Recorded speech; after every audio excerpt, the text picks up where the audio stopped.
ক্ষমা দরি যশে রমণে নমো শ্রীমতে ভক্তি কুসুম শ্রমণায় বৈ বিষ্ণু পদায় দেবায় কৃপা বেদয়ে নমো নমঃ শ্রী গৌরী করুণামূর্তি কৃপা পূর্ণ কলেবরং শ্রী ভক্তি কুসুমং বন্দে রাধা কুঞ্জ নিবাসিনম নমো মে বিষ্ণু পদায় কৃষ্ণ প্রেষিতায় ভূতলে শ্রীমতে ভক্তি সিদ্ধান্ত সরস্বতী নামিনে বন্দে বৃন্দাবন গুরু কৃষ্ণ কমল লোচন বল্লভী বল্লভং দেব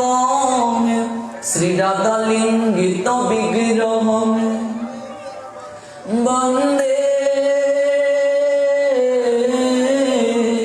শ্রী কৃষ্ণ চৈতন্য নিত্যানন্দ সহোদিত গৌরদয়ে পুষ্পবন্ত চিতির সন্দৌ তমুনুদ অজনুলম্বিত ভুজৌ কনকাবদাত সংকীর্তনৈক পীতর কমলায়তাক্ষ বিশ্বম্বর দ্বিজবর যুগ ধর্ম পাল বন্দে প্রিয় করুণায় অবতার হে কৃষ্ণ করুণা সিন্ধু দীনবন্ধু জগৎপতে গোপেশ গোপিকা কান্ত রাধা কান্ত নমস্তুতে তপিত কাঞ্চন গৌরাঙ্গী রাধে বৃন্দাবনেশ্বরী বৃষভানুসুতে দেবী প্রণমামি হরিপ্রিয়ে মহাপ্রসাদে জননী সর্ব সৌভাগ্যবর্ধিনী আদি বেদি হরা নিত্য তুলসী কং নমস্তুতে শ্রী রূপে শ্রী সনাতন ভট্ট রঘুনাথ শ্রীজীবী গোপাল ভট্ট দশ রঘুনাথ এই ছয় গোসাইরে করি চরণ বন্দন যাহা হতে বিঘ্ন নাশ অবিষিত পূরণ এই ছয় গোসাই যার মুই তার দাস তা সবার পদরে নো মোর পঞ্চগ্রাস তাদের চরণ সেবী ভক্ত শনে বাস জনমে জনমে মোর এই অভিলাষ এই ছয় গোসাই প্রভু মোরে কর দয়া চরণে শরণে নিলাম দাও পদ ছায়া এই ছয় গোসাই জবে ব্রজে কইলা বাস রাধা কৃষ্ণের নিত্য লীলা করিলা প্রকাশ মনের আনন্দে বল হরি ভজ বৃন্দাবন শ্রী গুরু বৈষ্ণব পদে মজাই আমন শ্রী গুরু বৈষ্ণব পদ পদ্ম করিয়াস নাম সংকীর্তন কয়ে নরোত্তম দাস জয় জয় শ্রী কৃষ্ণ চৈতন্য দয়াল প্রভু নিত্যানন্দ শ্রী অদ্বৈত গদাধর শ্রীবাসাদি শ্রী গৌরী ভক্ত বৃন্দ হরে কৃষ্ণ কৃষ্ণ কৃষ্ণ হরে হরে হরে রাম রাম রাম হরে হরে হরে কৃষ্ণ কৃষ্ণ কৃষ্ণ হরে হরে হরে রাম রাম রাম হরে হরে হরে কৃষ্ণ কৃষ্ণ কৃষ্ণ হরে হরে হরে রাম রাম রাম হরে হরে।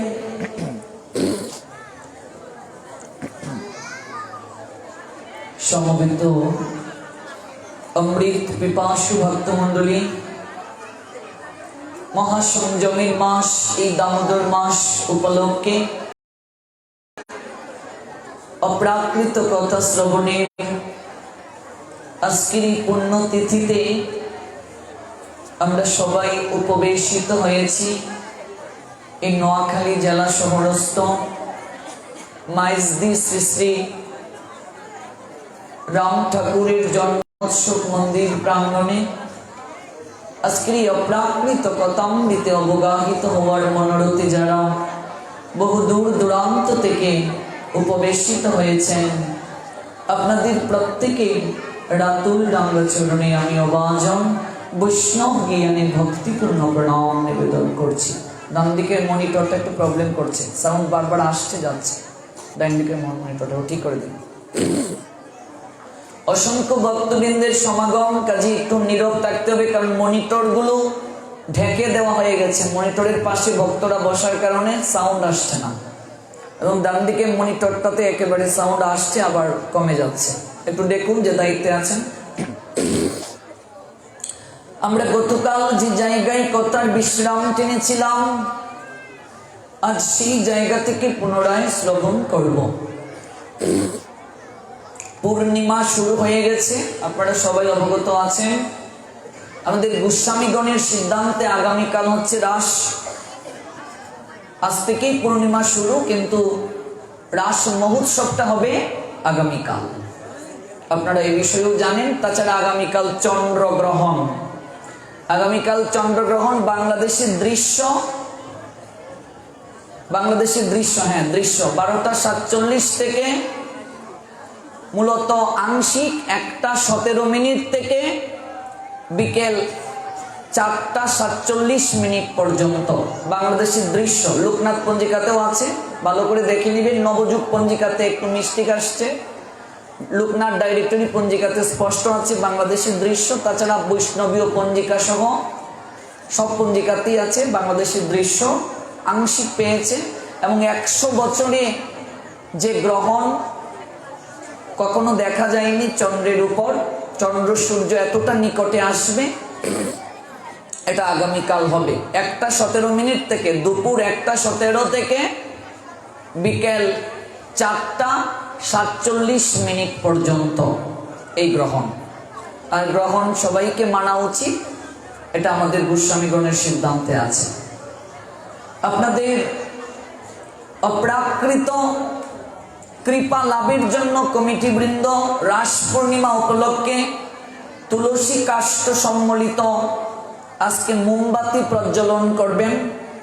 অসংখ্য ধন্যবাদ কমিটি বৃন্দকে এরকম একটা মহৎ উদ্যোগ নেওয়ার জন্য। একটা নোটিশ দিয়েছেন ওনারা, তুলসী কাষ্ঠ সম্বলিত মোমবাতি প্রজ্বলন করবেন।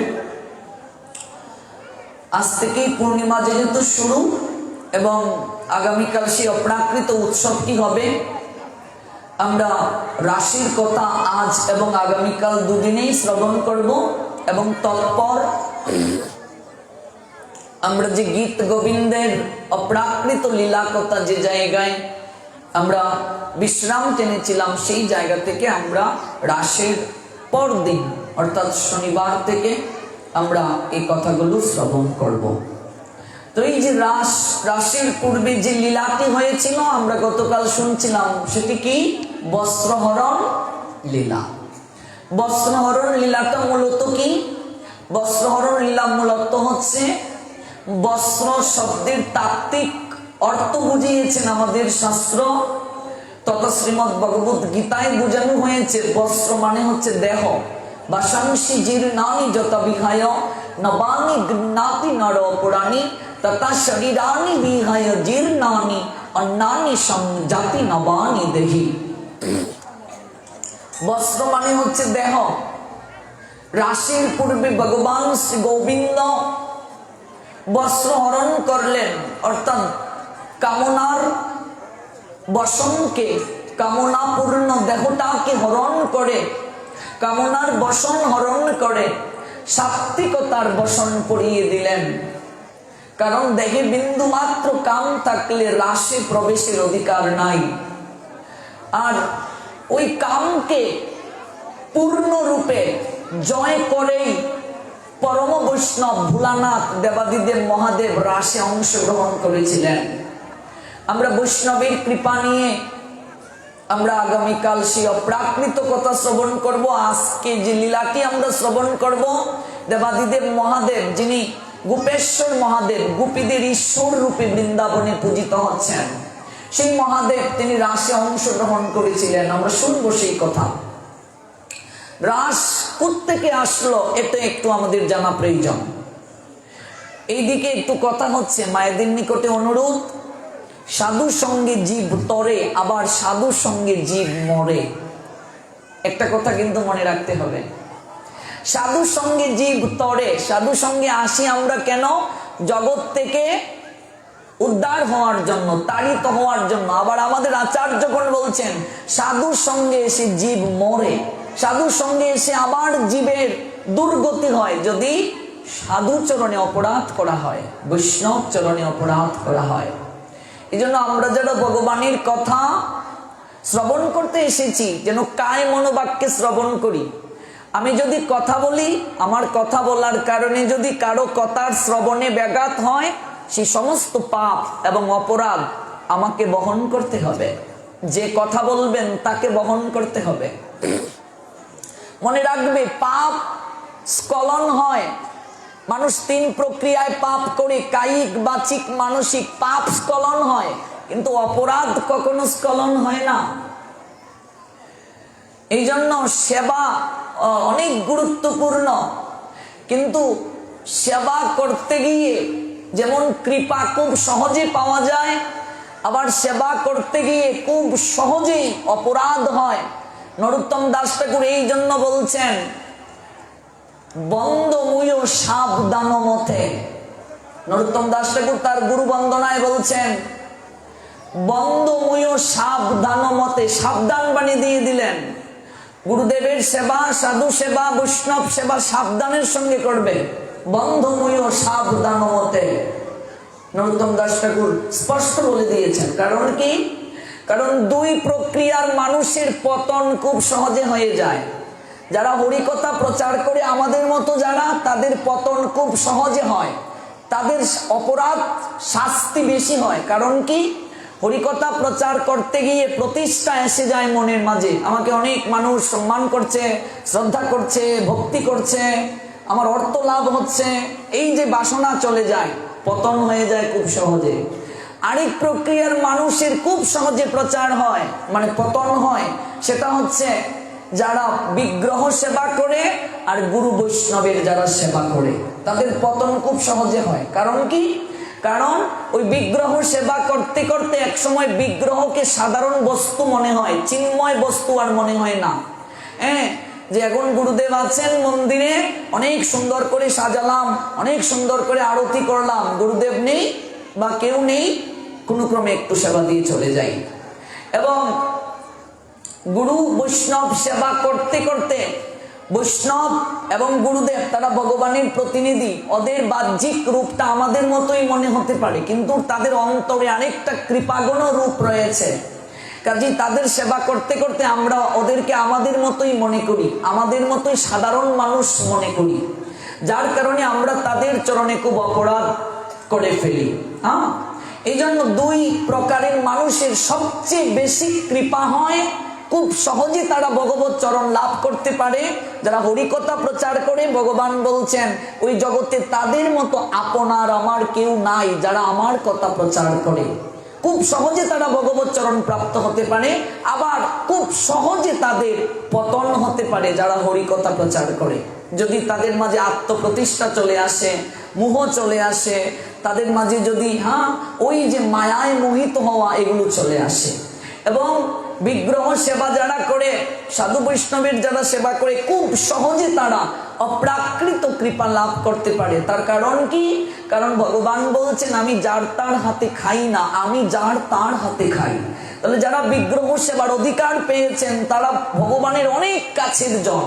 যারা গুরু বৈষ্ণবের সেবা করার অধিকার পেয়েছেন তারা অনেক অনেক ভগবানের স্বীকৃতির অধিকারী, বহু জন্মের স্বীকৃতির অধিকারী।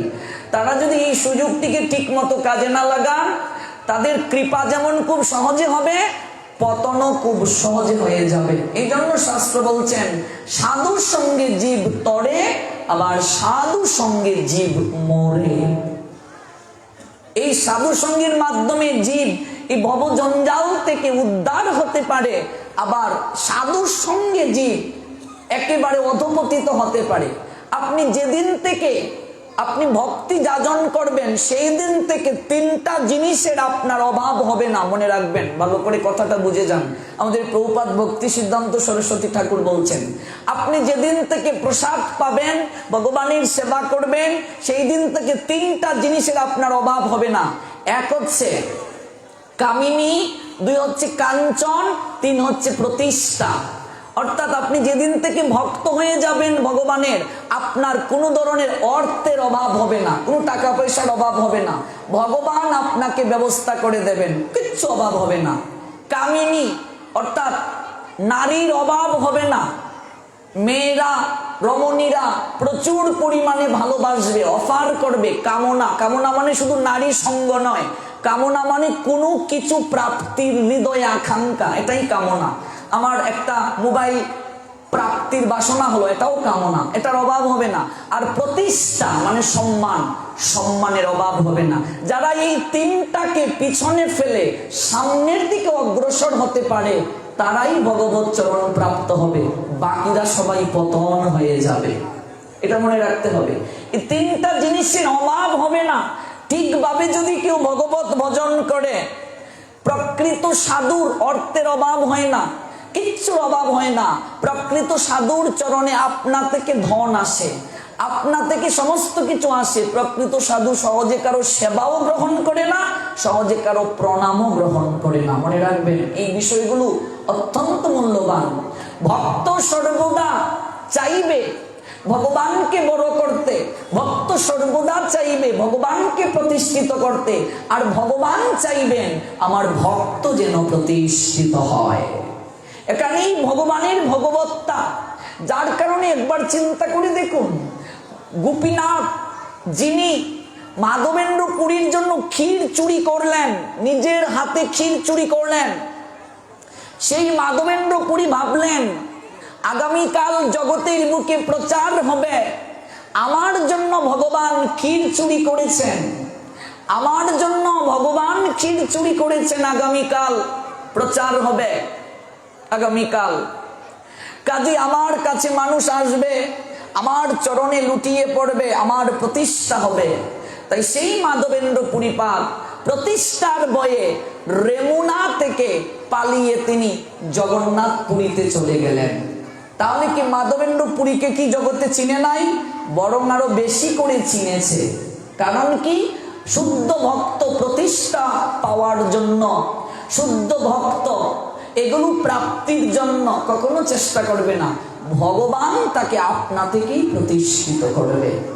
ভক্তের উচিত সর্বদা ভগবানের সন্তুষ্টি বিধান, ভগবানের সন্তুষ্টি বিধানের জন্য আমরা যদি ভগবানকে সামনে রেখে আমাদের নিজেদের ইন্দ্রিয় তৃপ্তির জন্য, আমাদের নিজেদের ইচ্ছা পূরণের জন্য কাজ করতে রত থাকি, তাহলে একদিন দুদিন তিন দিন প্রতিষ্ঠা পাওয়া যাবে, এরপরে পতন হয়ে যাবে। কিন্তু আমার যদি ইচ্ছে থাকে গুরু বৈষ্ণব ভগবানের সন্তুষ্টি, আমার আপনা থেকেই সবকিছু লাভ হবে, আপনা থেকেই ভগবান কোনো না কোনো মাধ্যমে আমাদেরকে পূরণ করিয়ে দেবেন। এই জন্য আমরা যারা সাধু সঙ্গ করব, নীরবে নিবৃতে কথা না বলে, আমরা যারা সাধু সেবা করব, গুরুদেবের সেবা করব, একাগ্র চিত্তে ছল করে নয়। কারণ ভগবান অন্তর্যামী, তিনি সব জানেন, তিনি আমার মনের কথা জানেন। নরোত্তম দাস ঠাকুর বলছেন, বন্ধময় সাবধানমতে, সাবধানের সঙ্গে বন্ধনা করো, চরণ বন্ধনা করো, চরণ সেবা করো, ভগবত সেবা করো। ওই দেহের মাঝে, ওই মনের মাঝে বিন্দু মাত্র যদি কামনা থাকে, তাহলে রাসলীলায় অংশগ্রহণ করার সুযোগ হবে না। দেবাদিদেব মহাদেব তিনি সম্পূর্ণভাবে কাম থেকে মুক্ত হয়েছিলেন, কারণ পুরুষ অভিমান নিয়ে রাসে যাওয়ার অনুমতি নাই, পুরুষ অভিমান নিয়ে রাসে যাওয়ার কখনো অনুমতি নাই। এই কথাই আমরা শুনবো। তত্ত্বগত দিক থেকে জগতে একজনই পুরুষ, তিনি কে? অনাদির আদি শ্রী গোবিন্দ ভগবান। আর আমরা সবাই হলাম প্রকৃতি, আমরা সবাই হচ্ছে প্রকৃতি। পুরুষ একজন, তিনি হচ্ছেন ভগবান। শ্রীমদ্ ভগবত গীতা যারা পড়েছেন দেখবেন পুরুষোত্তম যুগ একটা অধ্যায় আছে, সেই অধ্যায়টা 15তম অধ্যায়। আপনারা যারা পড়েছেন দেখবেন সেখানে একজনই পুরুষ, তিনি কে? অনাদির আদি শ্রী গোবিন্দ ভগবান। যতদিন পর্যন্ত অভিমান থাকবে ততদিন পর্যন্ত রাশে যাওয়ার অধিকার নাই। আমরা শুনবো ধারাবাহিকভাবে। তার আগে একটু জেনে নিই এই রাস শব্দটির ব্যাকরণগত অর্থ। রাস শব্দটি কোথা থেকে আসলো, তার ব্যাকরণগত অর্থ কি, তার সংস্কৃতগত অর্থ কি। রস থেকে রাস শব্দটি এসেছে, রস থেকে রাস শব্দটি এসেছে। রস আস্বাদনের জন্য যে পালিত উৎসব তারই নাম হচ্ছে রাস। তা আমরা ভেবেছিলাম যে একটু রাস উপলক্ষে সুন্দর করে সাজানো হবে, তো আমরা এরকম আশারুম রূপ পেলাম না। আমরা ভেবেছিলাম একটু ফুল টুল দিয়ে আরো সাজানো হবে, যেহেতু রাধা গোবিন্দের লীলা হবে, রাধা গোবিন্দের একটু প্রাকৃত প্রেম যুগ হবে, একটু সুন্দর করে সাজানো হবে। যাই হোক, মনের ফুল দিয়ে সবাই সাজিয়ে নিন ভগবানকে।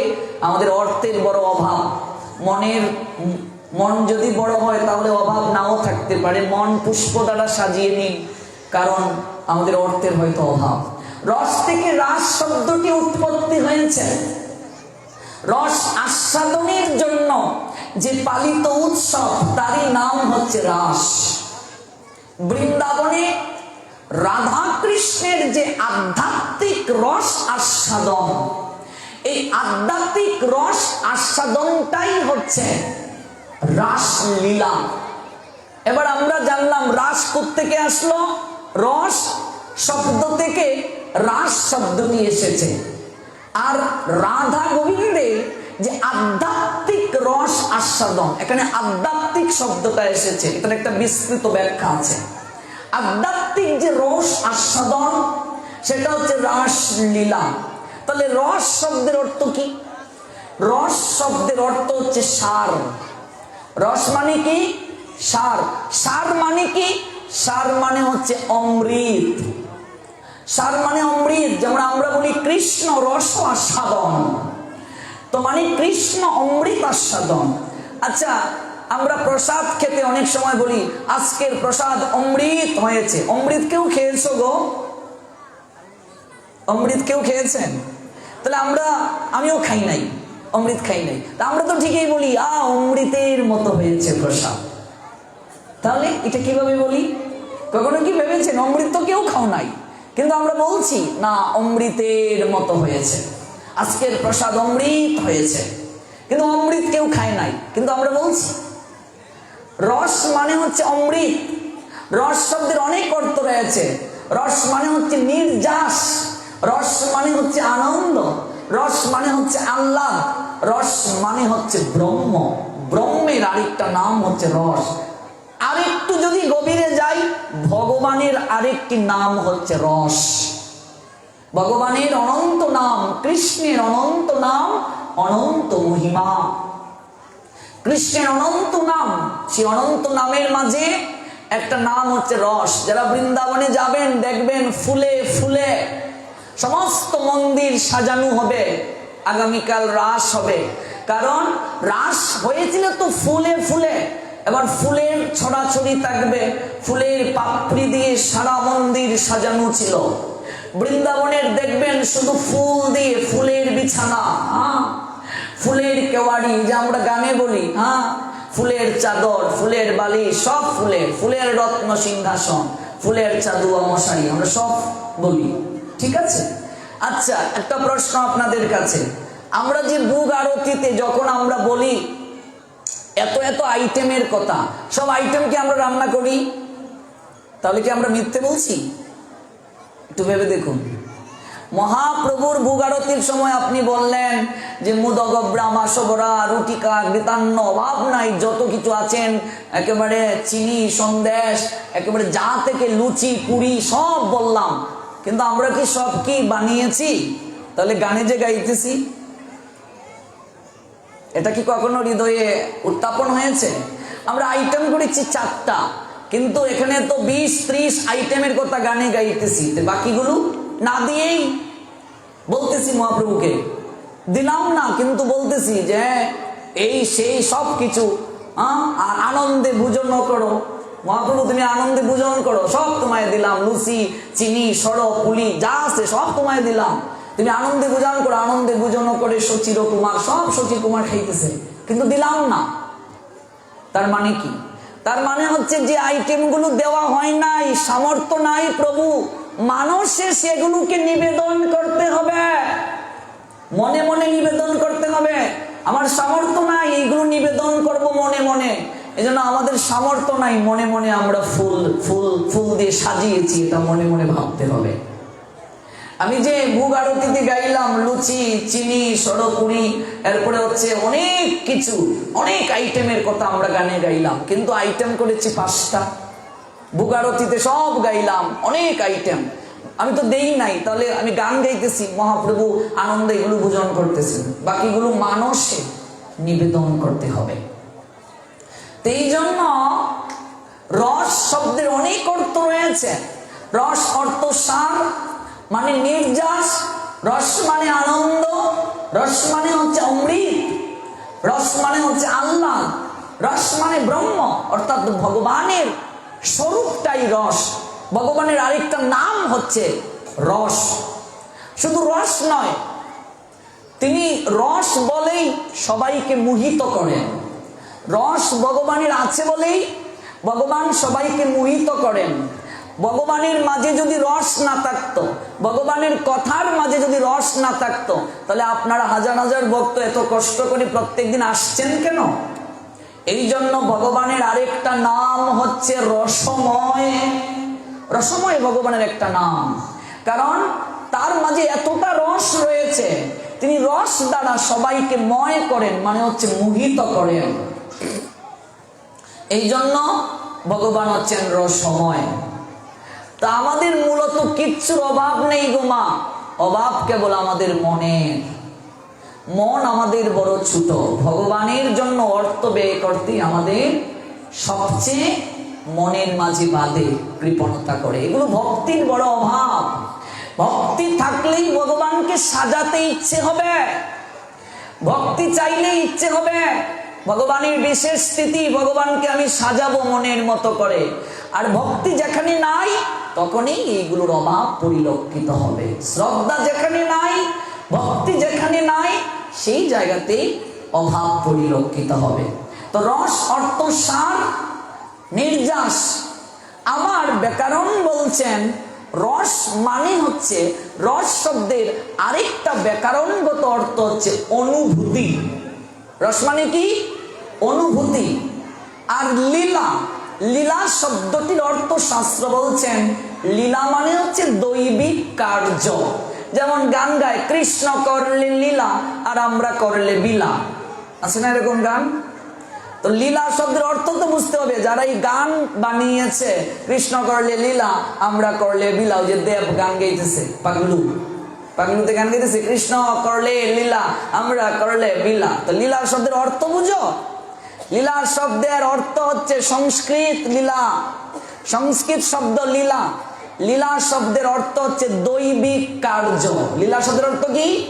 দৈবিক কার্য। তাহলে আমরা যে কার্য করছি এটা কি লীলা? আমরা কি দৈবিক কার্য করছি? না। তাহলে আমরা একটা লীলা কি করে হবে? কৃষ্ণ যে কার্য করছেন সেই কার্য হচ্ছে দৈবিক কার্য, আধ্যাত্মিক কার্য। কৃষ্ণ যে কার্য করছেন সেই কার্যের মাঝে রস রয়েছে, কৃষ্ণ যে কার্য করছেন সেই কার্যের মাঝে সার রয়েছে। এই জন্য কৃষ্ণ যা করছেন সেটা হচ্ছে লীলা। লীলা শব্দের আরেকটা অর্থ হচ্ছে খেলা। লীলা শব্দের আরেকটা অর্থ হচ্ছে খেলা। এবার আরেকটা আপনাদের কথা বলি, মানুষ খেলে কিসের জন্য? আনন্দ লাভের জন্য। মানুষ খেলে কিসের জন্য? আনন্দ লাভের জন্য। খেলার সামগ্রী শুধু খেলার জন্যই ব্যবহার করা হয়। খেলার সামগ্রী যদি নিজেদের ব্যক্তিগত সম্পদ কেউ মনে করে, তাহলে সেই খেলার মাঝে আনন্দ থাকবে না। আপনি খেলতে যাবেন, কিন্তু খেলার মাঝে যখন কন্ডিশন জুড়ে দেওয়া হবে, খেলার মাঝে যখন শর্ত জুড়ে দেওয়া হবে যে তুমি এইখানে আসতে পারবে না, আপনাকে স্বাধীনতা যদি খেলায় না দেয়া হয়, খেলার যে রুল রয়েছে রুল মেনে তো আপনি খেলবেনই, তথাপি আপনার যদি স্বাধীনতা না থাকে খেলার মাঝে আনন্দ আছে? আনন্দ নেই। খেলার মাঝে স্বাধীনতা থাকতে হবে। সৃষ্টির প্রারম্ভিকায় ভগবান তার বামঙ্গকান্তি থেকে শ্রীমতী রাধারানীকে সৃষ্টি করলেন কিসের জন্য? লীলার জন্য। কারণ ভগবান একা ছিলেন, একা থাকার মাঝে কোনো আনন্দ নাই। তাই ভগবান তিনি ভাবলেন আমি বহু হব, আমি লীলা করব আনন্দ লাভের জন্য। তাই এক থেকে ভগবান বহু হলেন। তার বামঙ্গকান্তি থেকে প্রেমময়ী শ্রীমতী রাধারানীকে তিনি সৃষ্টি করলেন লীলায় পুষ্টি সাধন করার জন্য। শুধু এই জায়গায় নয়, সঙ্গে সঙ্গে জীব সকলকে সৃষ্টি করলেন, আমাদেরকে সৃষ্টি করলেন। সৃষ্টি তত্ত্বটা ভাগবত থেকে পড়লে জানবেন কিভাবে আমাদের সৃষ্টি হয়েছে। এবার আমাদেরকে যে সৃষ্টি করে দিলেন ভগবান, এবার ভাবলেন আমি যে তাদের সঙ্গে লীলা করব। এবার লীলা মানে খেলা করব, লীলাই তো খেলা, লীলার আরেকটা নাম খেলা। তাহলে আমি যে তাদের সঙ্গে খেলবো, আমি যে তাদের সঙ্গে লীলা করব, রস আস্বাদন করব, আমি যদি জীবদেরকে স্বাতন্ত্র অধিকার না দেই, মানে স্বাধীনতা না দেই, তাহলে তো খেলার মাঝে কোনো আনন্দ হবে না। তাই ভগবান কি করলেন? জীব সকলদেরকে, আমাদেরকে স্বাধীনতা দিয়ে দিলেন। ভালো করে বুঝবেন, গভীর কথা। রাস মানে বুঝার এত সহজ বিষয় না, এটা কঠিন কথা, গভীর তত্ত্ব কথা। ভগবান আমাদেরকে কি দিয়ে দিলেন? স্বাধীনতা দিয়ে দিলেন, যে আজ থেকে তোমরা স্বাধীন। তবে তোমাদের মাঝে আমি একটা জিনিস দিয়ে দিলাম, সেটা হচ্ছে বিবেক বুদ্ধ। এই বিবেকটা দিয়ে তোমরা উপলব্ধি করতে পারবে কোনটা ভালো কোনটা মন্দ। পশুর বিবেক নাই, মানুষের বিবেক আছে। ওই বিবেক বুদ্ধটা ভগবান দিয়ে দিলেন। আমরা যখন স্বাধীনতা পেয়ে গেলাম, স্বাধীনতা পাওয়ার পর আমরা কি করলাম? খেলার যে সামগ্রী, মানে এই শরীর, এই আসবাবপত্র, এই গৃহ, এই প্রকৃতি, এই ভূমি, এই যে বাড়িঘর, সহজ কথা বাড়িঘর, দালান কোঠা যা যা আছে, এই যে সামগ্রীগুলো, এগুলো মূলত ভগবান দিয়েছেন কিসের জন্য? খেলার জন্য। মানে ভগবানের সঙ্গে আনন্দ লাভের জন্য এগুলো ব্যবহার উপযোগী জিনিস দিয়ে দিলেন। তখন আমরা স্বাধীনতা পেয়ে ওই খেলার সামগ্রীকে, আমরা আনন্দ লাভের সামগ্রীকে নিজেদের ব্যক্তিগত সম্পত্তি ভাবতে শুরু করে ফেলেছি। এই শরীরটা আমার, এই হাত আমার, হ্যাঁ, এই চোখ আমার, এই কান আমার, এই নাসিকা আমার, হ্যাঁ, এই মুখ আমার, এই সব কিছু খেলার সামগ্রী, এগুলোকে আমরা আমাদের ব্যক্তিগত সম্পত্তি ভাবতে শুরু করে ফেলেছি। অথচ ভাগবতে অম্বরীশ মহারাজ বলছেন খেলার সামগ্রী শুধু খেলার জন্যই। এই মুখ কেন দিয়েছেন ভগবান? ভগবানের কথা সাধন করার জন্য, ভগবানের কথা কীর্তন করার জন্য, কৃষ্ণ কথা বলার জন্য ভগবান মুখ দিয়েছেন। ভগবান যখন আমাদেরকে সৃষ্টি করেছেন তখন এইভাবে বলে দিয়েছেন, তোমায় মুখ দিয়েছি, আমার কথা সাধন করবে, আমার কথা কীর্তন করবে। চোখ দিয়েছেন কেন? কৃষ্ণ বিগ্রহকে দর্শন করার জন্য, সাধু গুরু ভক্ত বৈষ্ণবকে দর্শন করার জন্য। হাত কেন দিয়েছেন? হাতে তালি দিয়ে কীর্তন করার জন্য, ভগবানের বিগ্রহের শৃঙ্গার করার জন্য, ভগবানের জন্য রন্ধন করার জন্য, সাধুগুরু ভক্ত বৈষ্ণবের সেবা করার জন্য, ভগবানের সেবার জন্য সবজি আমানি করার জন্য, হাত দিয়ে ভগবানের মন্দির মার্জন করার জন্য। এই পা কেন দিয়েছেন? পা দ্বারা হেঁটে মন্দিরে যাওয়ার জন্য, এই পা দ্বারা হেঁটে সাধু সঙ্গে আসার জন্য, বৈষ্ণব সেবায় যাওয়ার জন্য এই পা দিয়েছেন। নাসিকা কেন দিয়েছেন? ভগবানের চরণে অর্পিত তুলসী পত্রের গ্রাণ নেওয়ার জন্য। হ্যাঁ, এইগুলো দিয়েছেন আমাদেরকে। কিন্তু আমরা কি করলাম? আমাদের এই জিনিসপত্রগুলোকে, এই সামগ্রীগুলোকে আমরা লীলা তথা খেলায় সম্পৃক্ত না করে, রস আস্বাদন না করে, আমরা এগুলো আমাদের ব্যক্তিগত সম্পত্তি ভেবে নিজেদের আনন্দ বিধানের জন্য, অনিত্য আনন্দ বিধানের জন্য, নিজেদের ব্যক্তিগত সুবিধার জন্য এগুলোকে আমরা ব্যবহার করতে শুরু করলাম। এই জায়গাতেই হচ্ছে আমাদের সমস্যাটা। কেবলমাত্র শ্রীমতী রাধারানী তিনি খেলার সামগ্রীকে খেলার জন্যই ব্যবহার করেছিলেন, নিজের সুখ স্বাচ্ছন্দ্যের জন্য ব্যবহার করেন নাই। এই জন্যই আমাদেরকে সৃষ্টি করার পর আমাদের সঙ্গে গোবিন্দের রাস হয় নাই। তার কারণ হচ্ছে আমরা কামনার জগতে ডুবে গিয়েছি। আর শ্রীমতী রাধারানী খেলার সামগ্রীকে খেলার জন্য ব্যবহার করার কারণে কেবলমাত্র প্রেমময়ী শ্রীমতী রাধারানী আর তার সহচরী রাধারানী থেকে যারা সৃষ্টি হয়েছেন, সমস্ত ব্রজ গোপিকা সহ যারা, তাদের সঙ্গে প্রেমময় শ্রী গোবিন্দের রাস লীলা হয়েছিল। জয় জয় শ্রী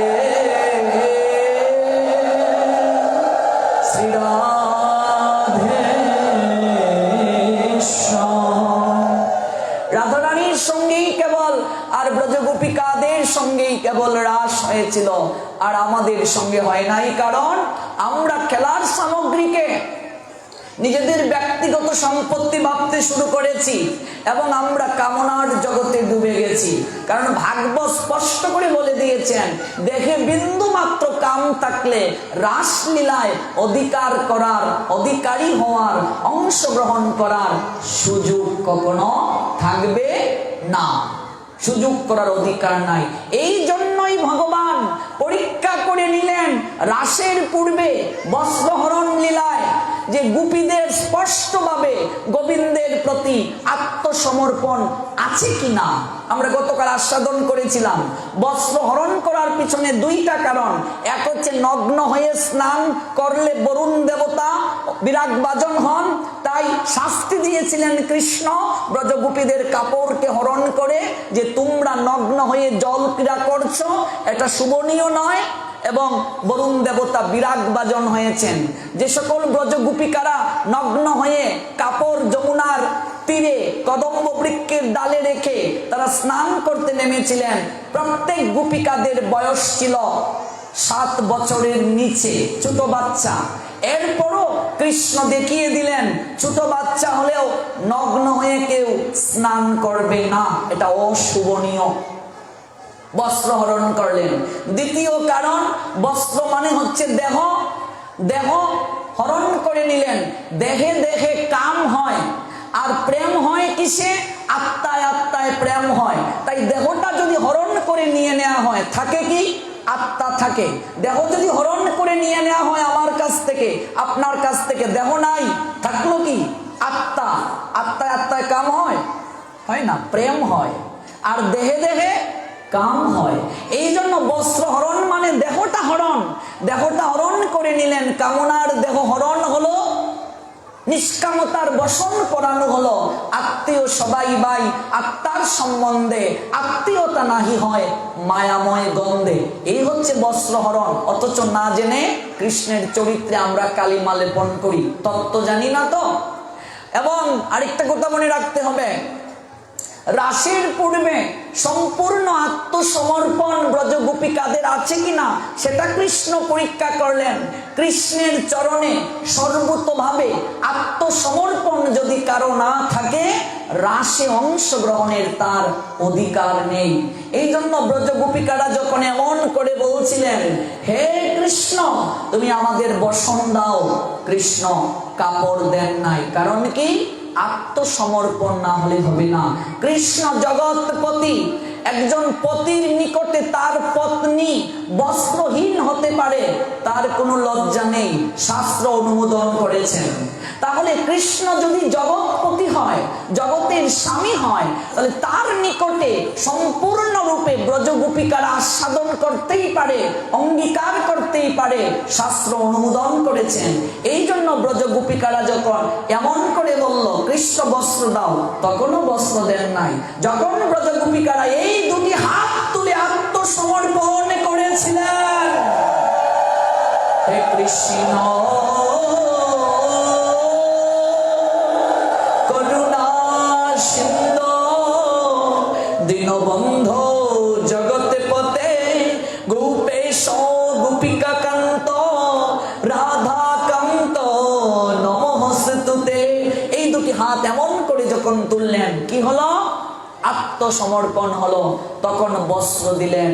দেখুন মানে কি? পূর্ণরূপে আত্মসমর্পণ হচ্ছে এই দুটি হাত তোলার অর্থ। পূর্ণরূপে আত্মসমর্পণ, এই যে অনুভূতি, এই অনুভূতি এবং এই যে দৈবিক কার্য, এটাই হলো রাসলীলা। রাসলীলার প্রারম্ভিক বা প্রাথমিক বা পূর্বের যে লীলা, বস্ত্রহরণ লীলা। ওই বস্ত্রহরণ লীলার মাধ্যমে কৃষ্ণ রাসে যাওয়ার যোগ্যতা দেখিয়ে দিলেন। রাসে যাওয়ার কমপ্লিটলি স্যালেন্ডার কিভাবে হতে হয় সেটা দেখিয়ে দিলেন ভগবান কৃষ্ণ। আরেকটা কথা মনে রাখবেন, রাস সম্পূর্ণরূপে নিষ্কাম ছিল, বিন্দু মাত্র কাম ছিল না, দেহগত বিন্দু মাত্র আকর্ষণ ছিল না। আর সেই রাসে কৃষ্ণ যখন অংশগ্রহণ করেছিলেন, কৃষ্ণের বয়স 9 বছরের কম, আর রাধারানী তথা গোপিকাদের বয়স 7 বছরের কম। আমি এই কথাগুলো বারবার বলছি একটাই কারণ, আমরা যেন ভুল না বুঝি। একটা 7 বছরের বাচ্চাকে, 6 বছরের বাচ্চাকে কেউ যদি জড়িয়ে ধরে চুমু খায়, সমাজ কি কখনো খারাপ চোখে দেখে? কখনো নয়, কখনো খারাপ চোখে দেখে না। একটা 5-6 বছরের বাচ্চাকে জড়িয়ে ধরলে, এটা হচ্ছে তত্ত্ব। তত্ত্ব আর লীলা আলাদা অর্থ। আমি গতকাল বলছিলাম, আমি অভিনয় করছি, অভিনয়ে যে আমার বউ, আমি যদি অভিনয় থেকে নেমে তাকে বলি তুমি আমার ঘরে চলো, একটা কি থাপ্পড় মাটিতে পড়বে? নাট্যমঞ্চে আপনার যে স্বামী, আপনি যদি নাটক থেকে নেমে তাকেও আবার স্বামী বলেন, স্বামীর অধিকার ফলাতে যান, বিষয়টা কি হাস্যকর না? লীলা মানে অভিনয়, অভিনয় করেছেন তারা। অভিনয় এক জিনিস, তত্ত্ব আরেক জিনিস। এই জন্য গীতায় গোবিন্দ বলছেন, জন্ম কর্ম চমে দিব্যম এবং জবেত্তি তত্ত্বত ত্যক্তা দেহম পুনর্জন্ম নয়েতি মামেতি সর্জুন। ওই তত্ত্বটা আগে বুঝতে হবে। তত্ত্ব এক জিনিস, লীলা আরেক জিনিস। ওই বস্ত্রহরণ লীলাতেই যখন দুহাত তুলে ব্রজগোপিকারা কৃষ্ণের চরণে আত্মসমর্পণ করেছিল, সেই ব্রজগোপিকারা তারা প্রার্থনা করেছিল কৃষ্ণের চরণে, হে কৃষ্ণ, হে প্রাণনাথ। আর এই ব্রজগোপিকারা এক জনম নয়, ওরা লক্ষ লক্ষ জনম প্রার্থনা করেছিল, আরাধনা করেছিল কৃষ্ণকে প্রতিরূপে প্রাপ্তির জন্য। সেই ব্রজগোপিকারা প্রার্থনা করেছিল কৃষ্ণের চরণে, হে প্রাণনাথ, তুমি কৃপা করে আজ কথা দাও, রাসলীলাতে তুমি আমাদেরকে অধিকারী করবে, অংশগ্রহণের সুযোগ করিয়ে দেবে। রাসের মূল তত্ত্ব হচ্ছে ভগবানের সঙ্গে ভক্তের মিলন। রাসের মূল কথা হচ্ছে জীবাত্মার সঙ্গে পরমাত্মার মিলন। রাসের মূল কথা হচ্ছে খণ্ডের সঙ্গে অখণ্ডের মিলন। খণ্ড যতদিন পর্যন্ত অখণ্ডের সঙ্গে মিলিত হতে পারবে না, ততদিন পর্যন্ত তার সার্থকতা নাই। নদীর জল, খালের জল, বিলের জল, ঝিলের জল, প্রত্যেকটা জলের সার্থকতা যখন সে সমুদ্রের সঙ্গে মিলিত হতে পারবে, এর আগে সার্থকতা নাই। খণ্ড যতদিন পর্যন্ত অখণ্ডের সঙ্গে মিলিত হবে না, ততদিন পর্যন্ত তার শান্তি নাই। এই জগতে ভালোবাসলেও শান্তি পাওয়া যায় না কেন? সীমিত সময় আনন্দ, তারপর কেন ভোগ করলে কেন আমাদের মাঝে অতৃপ্ততা আসে? কারণ আমরা যাকে ভোগ করি, যার সঙ্গে ভালোবাসা করি, ওরাও খণ্ড। তাই কিছু সময়ের পর আর ভালো লাগে না।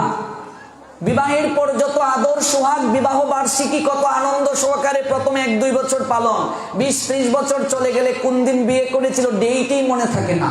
ভুল বলছি? কারণ কি? খণ্ডের সঙ্গে খণ্ডের সম্পর্ক, এই জন্যই সুখ নাই।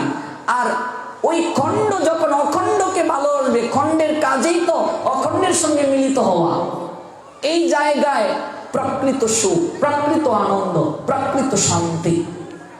রাস মানে জীবাত্মার সঙ্গে পরমাত্মার মিলন। যাওয়ার অধিকার কি? বিন্দু মাত্র দেহে কাম থাকলে যাওয়া যাবে না। একটা লীলা আজকে আমরা শ্রবণ করছি, সেটা কি?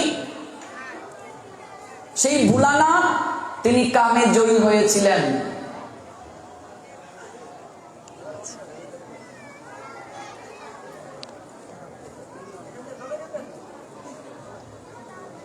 জয় জয় শ্রী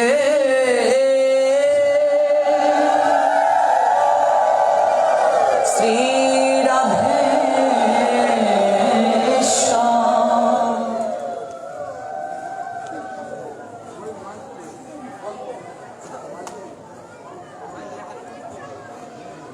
মাইক্রোফোন কোথায়? মাইক্রোফোন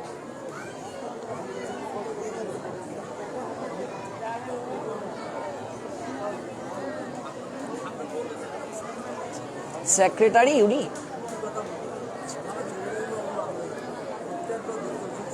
গৌতম ভট্টাচার্য, গৌতম ভট্টাচার্য। জয় নিতাই। ভক্তবৃন্দ, এই যে 32 দিন ব্যাপী অপ্রাকৃত কথামৃতের আয়োজন, আজকে আমাদের এই